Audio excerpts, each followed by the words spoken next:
Grab onto the shovel, grab onto the gun and the sword. Don't be afraid to step out into this world and do your job.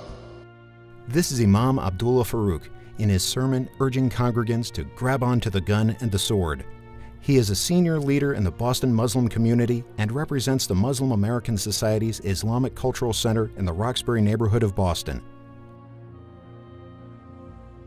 It's called the Islamic Society of Boston Cultural Center, and when it's complete, it will be the largest mosque in the Northeast. A Fox Undercover investigation has documented that several of its leaders, past and present, do have ties to Islamic terrorism. The center's founder, Abdul Rahman Alamoudi, is currently serving a 23-year term in federal prison for an al-Qaeda terror plot. One of its former trustees, Yusuf Qaradawi, urges his followers to exterminate Jews and kill homosexuals.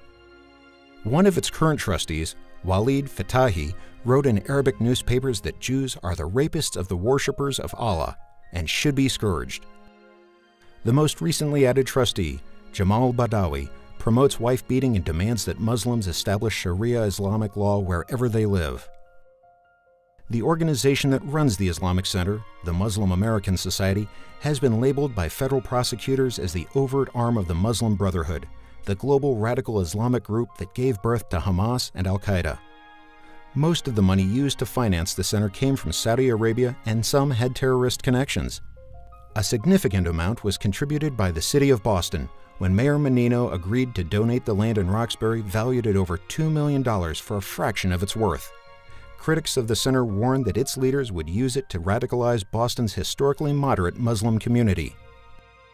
If this Islamic Center is finished under its current leadership and with its current ideology, will it become, as so many mosques with similar associations have become elsewhere in the United States, a center for Islamic extremism in our own backyard?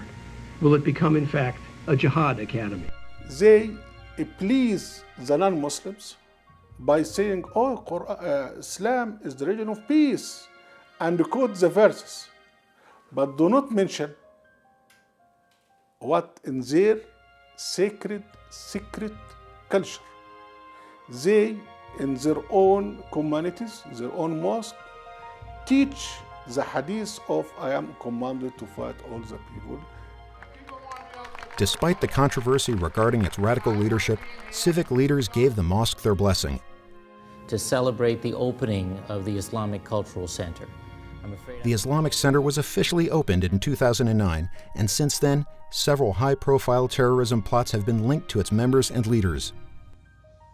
On July 15, 2009, Osama Ziadi, a supporter of the mosque and one of its big donors, was indicted for taking cash from al-Qaeda's top fundraiser, Yassin Qadi.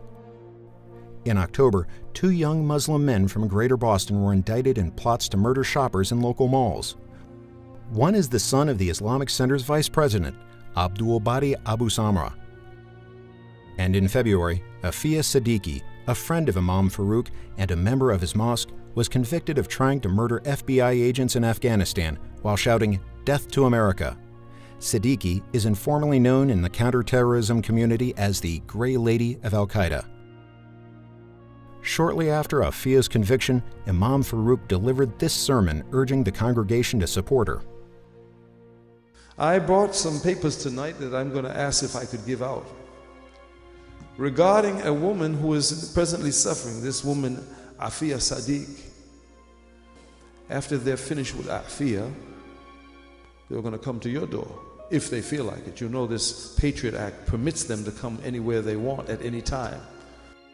The very concerns raised by the center's critics are evident in Faaruq's speech.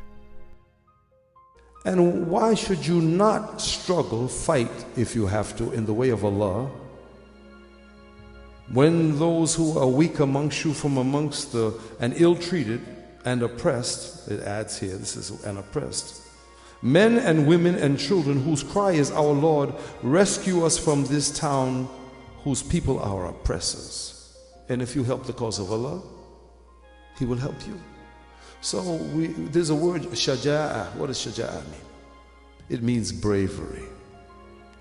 You know, and if anybody in the world is to be brave, it must be us. You must grab onto this rope, Grab onto the typewriter, grab onto the shovel, grab onto the gun and the sword. Don't be afraid to step out into this world and do your job. Is Imam Faaruuq urging Boston area Muslims to respond violently to the arrests of Islamic extremists?